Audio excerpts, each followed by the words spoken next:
now my painting is all dry. So I'm going to start working on the bridge. Now the bridge, at first I was thinking, oh, I want neutral colors. But now I'm thinking, since I used my cool colors for the sky and the water, I'm thinking I want a warm color bridge. But I also can use my neutrals to change some colors with it. Now, when I'm moving to warm colors, first thing I did was change my water. Because if your water is filled with the cool colors and then you try to mix warm colors, you're going to end up with greens and kind of yucky oranges and browns. And so you definitely want clean water, clean brush. So I'm going to go, and I'm thinking that this part I want lighter than the other parts. So I'm going to go in and kind of decide what colors are going to go where. So I think I'm going to take some orange. I got orange. I'm going to add some.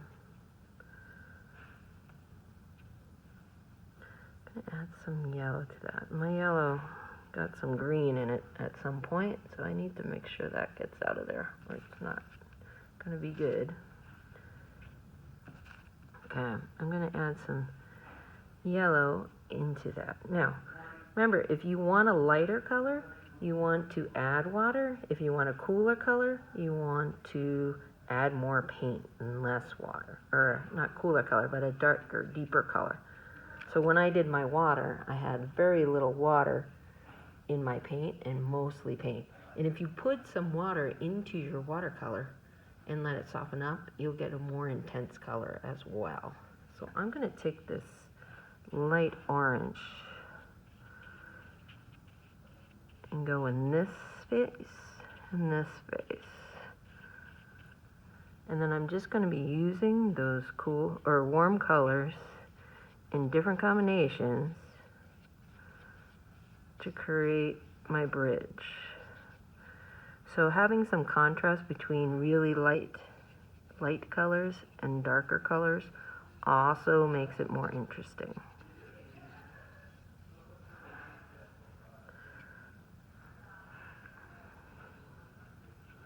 I think I'm going to do this band across a brighter yellow. Okay, and you should remember your rules about if something is really wet, you don't necessarily want to paint right up against it. So we'll see if I can do some real yellow. So I'm just working through my colors and deciding what I want. Okay. Now this part is supposed to be in shadow, so I'm going to definitely do a darker color. So I'm going to take some of my red. Get a lot of my red going.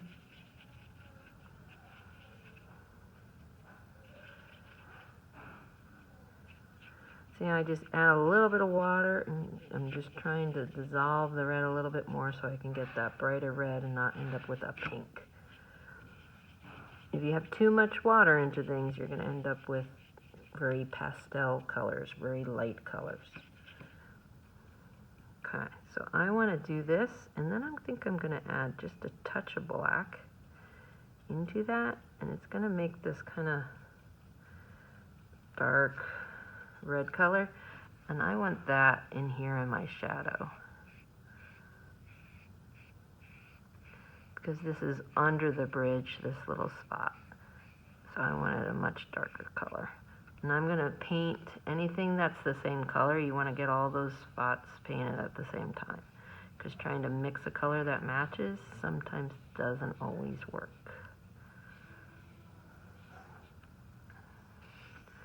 Okay, so I have all my bridge under the bridge parts.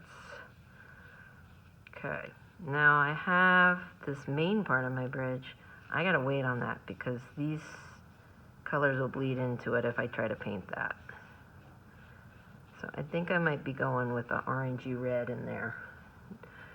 Or even just a red, straight red might look nice there.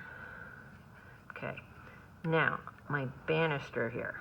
I might have to find a small brush, but if I don't have a small brush, if you just keep and paint with the tip only of your brush, you can get a pretty thin line. So I'm gonna take, I think, a straight orange, and I'm gonna paint that rail on the top with my orange. Now, I've been thinking about these spaces. Do I want the sky showing through there, or do I just want other pieces of the bridge showing through there? And I really think I'm gonna go with other pieces of the bridge, because if I try to put my blue in there, I think I'm gonna mess up my color schemes here. Now remember, see, I just went over my line. It's not a big deal. And when I do little things like that, I don't try to fix it, because that usually makes more of a mess if you try to fix it. You just go with it.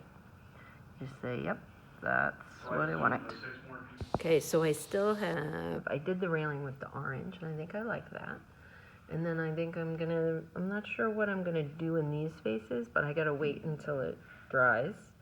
And then I need to wait to paint on this stuff until that area dries. When that all dries, then I can probably finish up my bridge. Okay, so now I'm on my last steps of what I need to do here to finish this off. Everything's dried that I've already painted. And now I'm gonna go in, and I'm thinking of more like a regular red. I think I'm just gonna go in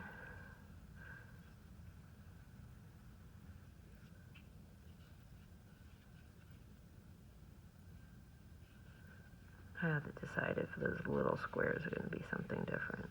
I'm not sure. Yeah, I think I like this red for this part. So I'm going to go ahead and paint all this red and then see where I'm at and what else I want to do. I'm not sure, maybe these little squares, I might do yellow again. And if that's the case, I'll have to wait until my red dries in order to do that.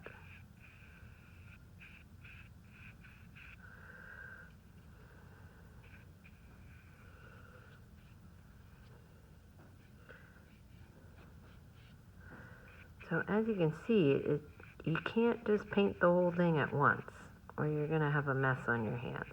You definitely have to take breaks after you paint one area and let things dry, because it makes the painting so much easier.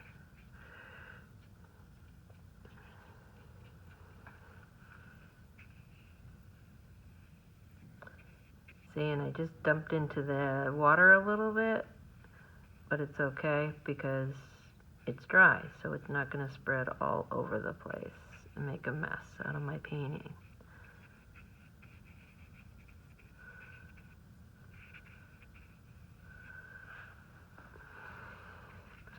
And feel free to move your picture around when you're trying to, when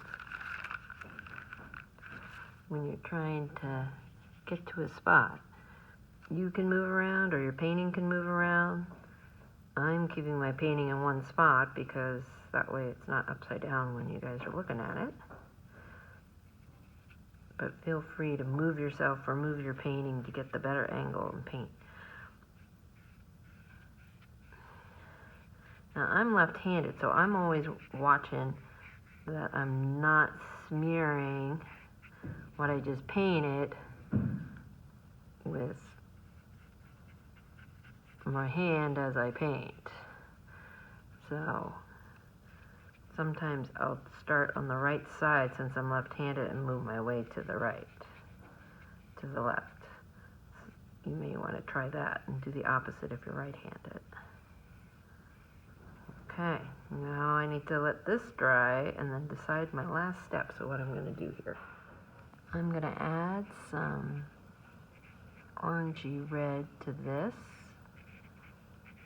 in between my rails. I know I was thinking of doing the sky, but I think I'll just say that there's like the angle that we're seeing is there's a wall or something on the other side of the railing, which happens on bridges.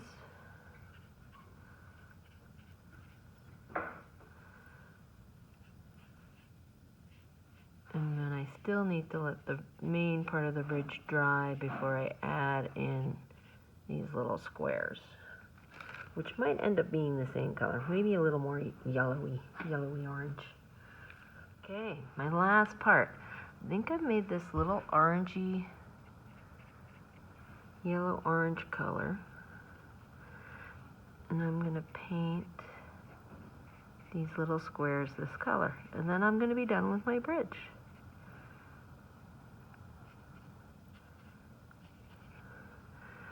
Just so they're a little different, but they're all the same over the entire painting.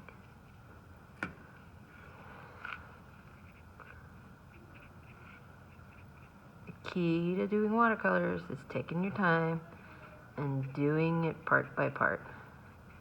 If you're impatient, it's going to be messy and not look as good. There you go. My bridge is done.